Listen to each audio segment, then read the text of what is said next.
Well, good day, everybody. This is Danny Halmo, and this is EVs Forever. This is our third in our series of podcasts. This one is the Hydrogen Hoax Part 2. Picking up where we left off in Part 1, this should make one wonder why the fossil fuel Gestapo, along with a few misguided automakers, ever declare war on EVs and stage a hydrogen offensive all across California and Hawaii, which has only one outlet in the entire state, in Honolulu, 8 kilometers across the island from Pearl Harbor, or over to Vancouver, that has a whopping 4 outlets to service the ravenous demands of all 50 fuel cell electric vehicles in the entire province.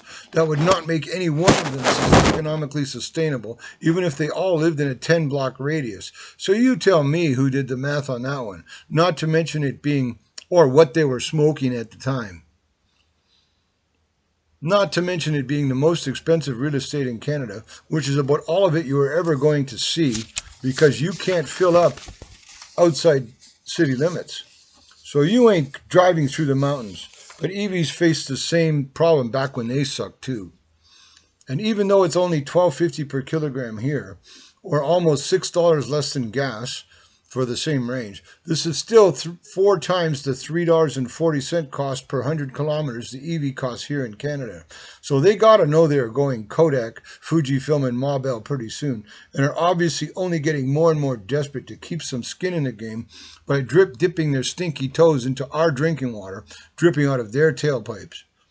But for now, we just got to ignore the other flavors hydrogen comes in, those being white from unicorn farts, or red, pink, and purple that are byproducts of nuclear energy, turquoise, created by methane pyrolysis from landfills, yellow via solar electrolysis, and black or brown from coal, everybody's favorite next-door neighbor. In order to float this phantasm, Big Oil got Hyundai and Toyota to follow them down this dead-end fork in the future by presenting a piece of West Coast-based pilot project. They flew up the flagpole in all the popular science fiction magazines to draw all the shallow end of the gene pool eco-greenies in to buy into this fallacy of overpriced cars they were gullible enough to believe in, despite the higher cost and impracticality of daily use, just for the novelty of water dripping out their tailpipes. Perfect to impress the kids down at the 7-Eleven, but more obviously to divert their denialisms of electric vehicles. And then their pilot crashed the plane because apparently none of them did the math on price, practicality, convenience, microscopic market demand, environmental illnesses, or the source of their misinformation. To start with, due to the complexity and extremely low production numbers, every fuel cell electric vehicle costs more than a comparable EV.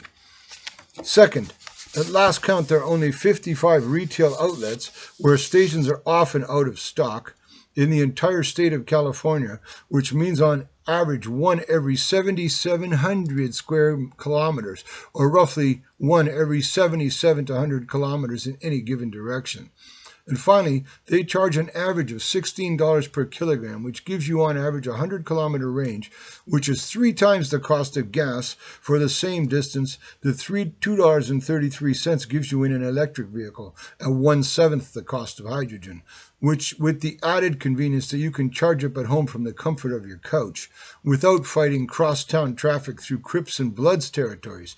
So whenever they say hydrogen is good for you, then ask them good for who?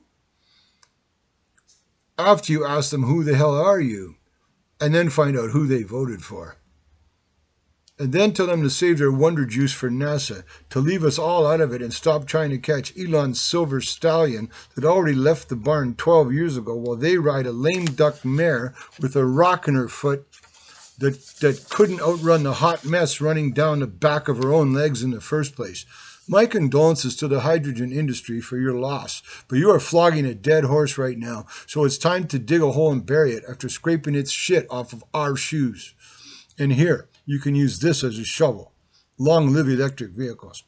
This message has been brought to you by the author of my book, The Ninja Mutant History of Electric Vehicles, and all content is based on subject matter found within it. It is currently available on Amazon or Kindle, and I appreciate you stopping by. I'm Danny Halmo, and this has been EVs Forever.